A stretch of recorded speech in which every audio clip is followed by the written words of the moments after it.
morning, y'all. Welcome to next week. It is 4:30 a.m. and it's time to do a pre-trip and hit the road. Good to do this delivery and then on to the next one. Thanks for tuning in, y'all.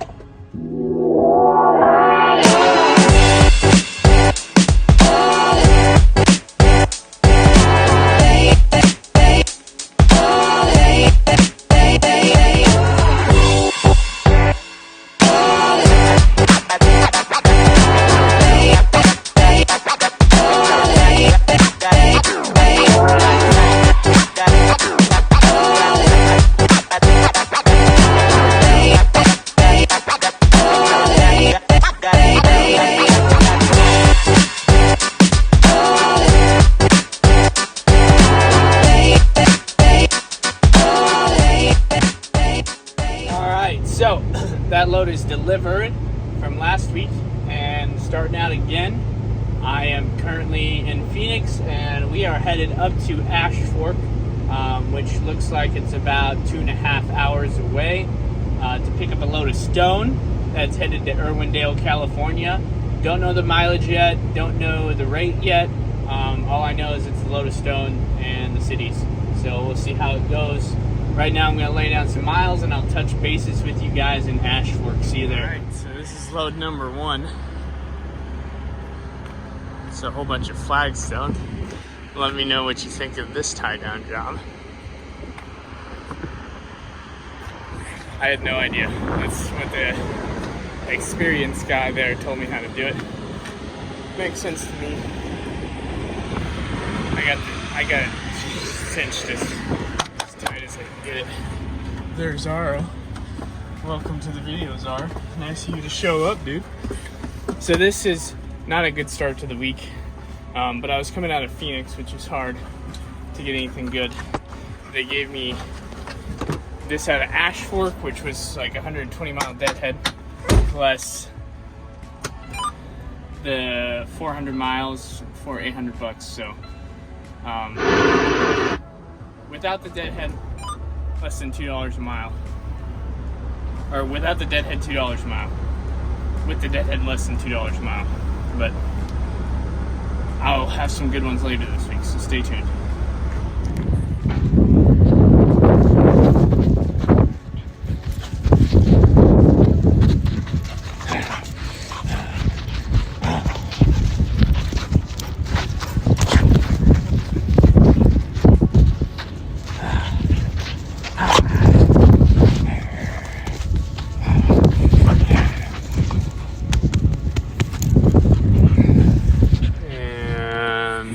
Set on the next one. I didn't get any video this morning of the drop off of that flagstone because it was a little hairy.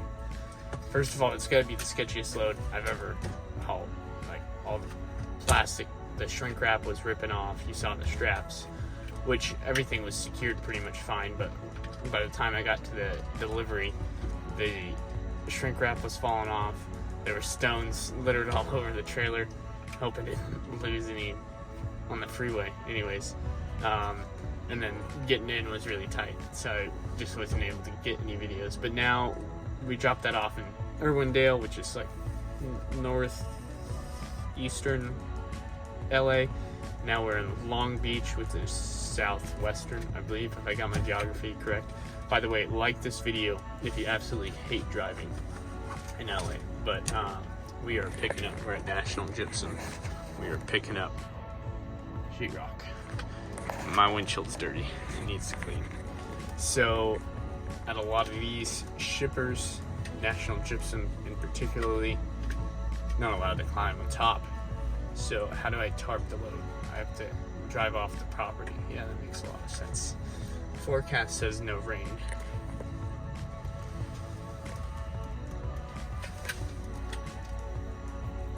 Anyways, of course, I do what my company tells me to do, so I will tarp the load. Anyways.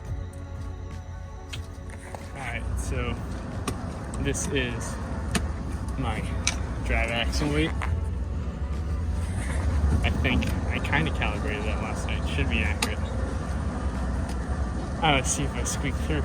If not, I might have 1,000 pounds I can put up to the drive axle.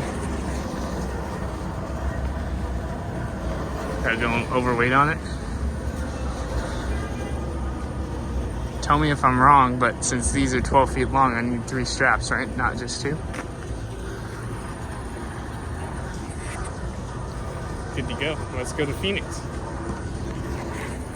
What's up, y'all? So, currently at Pilot, about an hour west of Phoenix, and about an hour before I got here, which is a few hours ago now. Man, I'm saying the same word over and over. Anyways, my AC compressor went out. Pretty sure the clutch on it went out. So, yeah, we don't have any cold air. I'm cooking dinner right now. That's the only reason I'm fresh running. But Czar's dying. Poor guy. I'm sorry, dude. Got all the windows cracked. It's not too bad. It's like 70s right now. It's supposed to get down to the high 50s, low 50s. So, good thing is tomorrow we are headed north. So, it's gonna be a good day. Yeah, I'll catch you guys in the morning. Have a good night. Oh, wait, no. Quick rant. Why did truck drivers take such long fucking showers? I've been in line for like half an hour, and I went from number 7 to number 6. What the fuck? Come on, guys.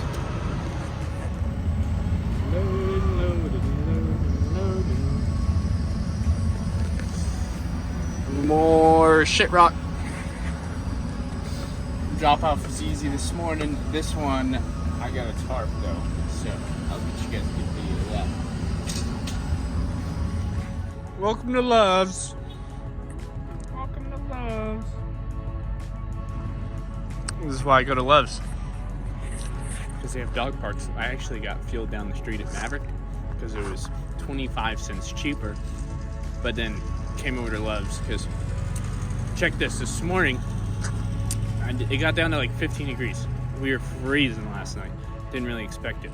But when I aired up my trailer, all of a sudden there's like 5 different air leaks coming out like the back end of the fittings where the hose connected to the fittings. I'm like, what the hell? So I jimmied some stuff around and got them to be less. And then after I fueled up at Maverick, no more air leaks. They're all gone. After it warmed up, I guess. So I was like, well, it must have just gotten cold and frozen and whatever. So I went into Love's to try to find some air brake antifreeze, and they didn't have any. I figured I'm going up into Montana. It's going to be cold for a couple days. I should probably just pour some of that in there and keep everything not frozen. And maybe they'll eliminate that issue. Well, yeah.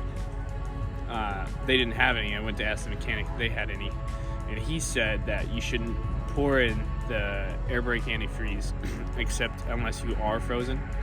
And if you are frozen, then it'll help you get unfrozen. After you pour it in, you need to immediately drain your tanks. Well, not immediately, but you need to drain your tanks because it brings all the water into the bottom of your tanks. He also said that in emergencies you can use rubbing alcohol. However, you need to follow that with air brake oil as soon as possible because the rubbing alcohol will break down the O-rings. But he said only use it in an emergency. He said the cold will shrink the fittings, and that's why I had air leaks this morning. And as soon as everything warms back up, they usually go away, which is exactly what happened. So now I know. Learning every day, man. Always learning something. We will get to about an hour of where we need to go today, and then we'll be delivering in the morning, and I hope turning right back around. Montana's beautiful, but it's a little cold to be spending the weekend up there, so I'm not trying to spring for a hotel right now, so we'll see. Anyways, that's all I got this morning. Catch you guys later. Well, you gotta say, not having an AC compared to freezing my tits off at night, I'm gonna go with not having an AC, honestly. But Czar loves the snow. He's okay with it. We're in like Jefferson City, Montana, south of Helena. About 2 hours from our drop off. This is where we're spending the night at this rest stop. Got here with about 5 minutes left. And yeah, we are dropping off the load in the morning. and then headed up farther north to Kalispell, Montana, something like that. It's up near the Canadian border. Don't know what I'm picking up yet. I'm assuming that it's lumber just because of the location, but we'll see. And then after that load, well, I'll tell you guys tomorrow. Anyways, so you guys enjoy your night. I'm gonna freeze my tits off after I eat some food and chase my dog around this snowy rest stop. So catch you later. Morning, y'all. Update. I bought a sweater because my dumbass forgot my jacket. It's fucking cold. Yeah, we're here on site. We've been here since. There's a dirt crew here, but turns out the crew that is doing the construction is not here. Apparently, they don't work Fridays. So I was supposed to drop off this load and go pick up a load in Kalispell, which is 4 hours away. They stop loading at 3, so if I don't get out of here by 10, I won't make it in time to get loaded, and still have not heard back from the customer, so it sounded like I'm spending the week in Great Falls, Montana. Yay! That's great.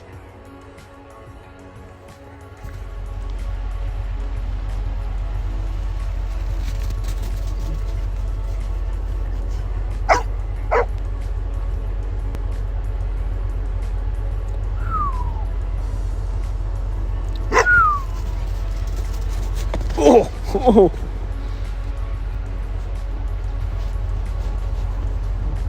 Alright, we're gonna try this one again. And I wanted to show you guys. I tightened the shit out of these. And I've never gotten hit for damaged sheetrock. Just isn't really sheetrock, but comes from the same place. It's Dex mat, glass mat board. But I've never had a shipper plane, and I've had worse than this. They always throw on a couple extra sheets. But anyways, that's what I got. So unloading this, headed to Kalispell, Montana, and we are moving down the road to California. Prove my case in point for Lyft drivers be fucking this shit up way more than I do. Unloading the street. Another beautiful day in paradise. 58 psi, 34,000 pounds. I'd say, yeah, looks about perfect. Don't really know. This actually, I don't think it's completely calibrated right, because their scale said that this was like just under 33 on these rear tandems, and then that I was 34,800 on the truck tandems and 10,800 on the truck steers. So what I did, and that was after the second way. The first way, there's 2 pallets back here, and we had to switch around like 4 different pallets. We put a single up here and a single back there, and that's what our current weight ticket was. So I'll show you actually here in the truck, so you guys have an idea of what I'm talking about. Hopefully it'll help you. Don't mind me, just out of breath, being in fucking shape. Excuse me, have my seat back. Thank you. So where is this ticket? Here it is. Okay, so we have the top, which is my steers, 10,800. The second, which is the entire truck at 45,800, which makes the drive axles, what is that, 35,000. And then this is the trailer tandems, 32,680.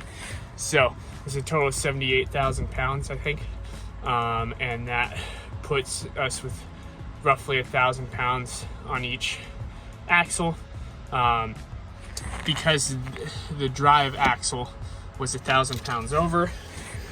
Instead of trying to shift to more pallets, what I did was this tooth was here. I slid the 5th wheel 2 teeth forward. I assuming that they're about 500 pounds per slot, would take 1,000 pounds from, tell me if I'm doing this right guys, but 1,000 pounds from the drives to the steers by sliding forward 2 teeth. So now theoretically that should be 11,800. This should be 33,800, which would put me 400 pounds under here, 200 pounds under there, and about 1,200 pounds under there. So I probably shouldn't leave that bar there. I did not have to put these on here. I could have just thrown the straps over and blow and go. But I wanted to protect my straps a little bit because I didn't want to fray on any of the frosted, just like I'm probably gonna do there. So that's why I put all the V boards on, and it's bending the shit out of them. So I'm probably gonna have to make some more soon. If you guys want to know how to make these ones, they're best, I think, for protecting straps and most types of materials. Check out my other YouTube video on how to make your own custom V boards, and that'll show you. Anyways, I am running out of time. Already ran out of my extra 3 hours, so the clock's counting down whether I'm on duty or not. Gotta take Zara to the bathroom. I'm gonna try to get out of Montana today, but I don't think I'll make it. We'll see. Catch you later. I just spilled boiling water on my phone while I was making some tea, and I think it still works. I'd love to know when the snow is gonna stop. It's almost May, man. It's almost May. Are you done with it? I'm done with it. So we are currently outside of we are currently outside of Fernley, Nevada, which this is literally just over an hour away from my house, but I ran out of time. I'm just passing through, so I'm not going to even try to push it. If I was coming home for my 34-hour reset, I would have just kept driving. But it's pointless to push the envelope just to make it home for 10 hours, because then I got to unload the truck and reload the truck and deal with moving the baby here around. So just decided I was going to sleep here and head through town early in the morning. And as you can see here, I got my first flat tire. Check this out. That's not cool.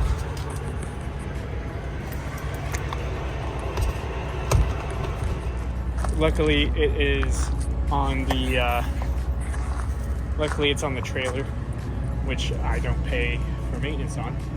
So I caught a nail, and I got a mobile tire guy coming out because I don't have any hours to drive anywhere, so I got a mobile repair, but I'm not paying for it, so I don't care.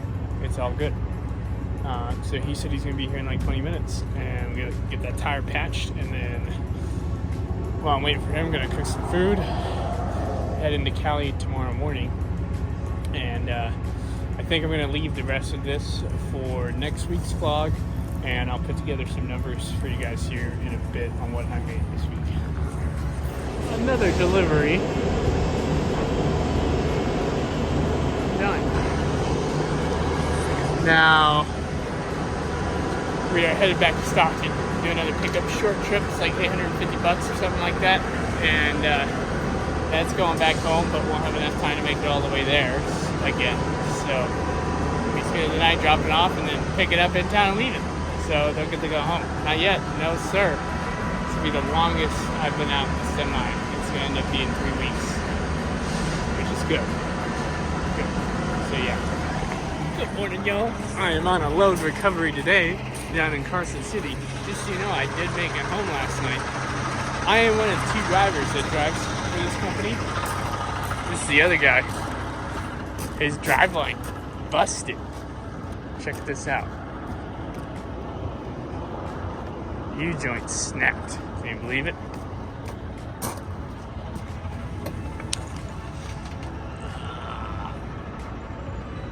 Yeah. Oh no, it's on that end. Oh yeah, you can see it down there. Bolt stuck in there and everything. That's gotta suck. Sorry, Eric. Anyways, so this is lengthening my day but increasing the money in my wallet.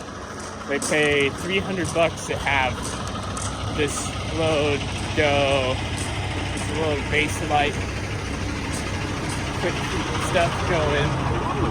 What is it? Like 60 miles maybe? Not too bad right there. That's like $4 a mile. Yeah. Out here at the trailer yard. And swapping trailers is exciting. Get to do the 53 footer. I haven't done that before, so I gotta drop the 45, do the 53, and then go pick up something that's long, I guess. Let's hope it's light. All right, so we got this 53 footer on. Picking up a load of insulation from Sika out in Fernley. 48 foot load, 24 bundles, and total gross weight 6,900 pounds. That's it. Now, unfortunately, I don't get to take this load. I'm just loading it and tying it down, and then I have to go pick up my own load. So they're paying me $125 to do that, which is cool, I guess. I mean, I don't know if it's really worth my time, but I'm glad to help out. It helps. So that puts me at like 350, 450 so far today, before even picking up my load, which is going to be $1,500. Yeah, I'm gonna have to go get some more straps though, because I'm throwing my straps on this load and the guy's taking it, which means then I'm going to have to use more straps on my load when I go and pick it up. So we'll see if maybe they'll buy me some straps. Yeah, but that's a definite Hotshot load. If you can load 48 feet, one of the advantages of having a step deck if you're doing Hotshot, that'd be a good, really good place to do Hotshot. Welcome to Ukiah, California. We are on our second drop of the load that I had to tarp last night, and it's going here. So after that guy pulls out, I gotta block the street, back in. I don't know where we're going after this, but this is my second drop of the day. The first drop was up in Reading. I really like doing multiple drops because it always increases the paycheck. So it goes from like $233 to $275 or $3 a mile. Works really good. This one is 400 miles and it's paying over $1,500, so that's over $3 a mile. That's what I'm talking about. Kaya, and unfortunately it was so late in the day I did not have enough time to pick up another load, so I got a load for Monday. I'm currently at a truck stop in Lodi. I'm at the Loves. Welcome to Loves. And the load I'm picking up is 2 picks, 1 drop, from Stockton to Reno. It's 180 miles for like $1,100, so it's like what, $5 a mile? Yeah, over $5 a mile, so that's pretty good. I mean, short hop, but whatever. Love the extra picks and the extra drops, to take them every single time. So that's gonna finish out our week. I'm not gonna film that because I'm just doing this video now, and there's no reason. It's gonna be complicated anyways. I'm gonna take a week off, and then I'm gonna hit the road again, so I'll touch back in with you guys. In the meantime, hopefully I ordered a new AC compressor. Hopefully it gets here while I'm off, and I'm gonna throw that guy in. I will do a video on that, I promise. Then we'll finally have some cold air again. One other update is the RAM. It sounds like it should be fixed this week or next week, something like that. I don't know, still waiting on a call. Update on the settlement. They said they'd give us $3,000 and let us keep the truck. That sucks. I was really hoping they'd buy it back, so we're pushing back. I don't know what's going to unfold with that. We'll see. But for right now, I'm just going to keep on trucking, and just keep on doing what I do until we figure out some more stuff and how to move forward. So guys, thanks so much for tuning in. Please like, share, and subscribe. Let me know your feedback in the comments, and hit the links below if you want to support the channel at all, because I don't get paid off of YouTube yet. But I really do appreciate you guys tuning in. I appreciate all the stuff that you said, positive and negative. It all helps. I'm learning every single day, and I hope to see you guys out on the road. Drive safe and keep on moving.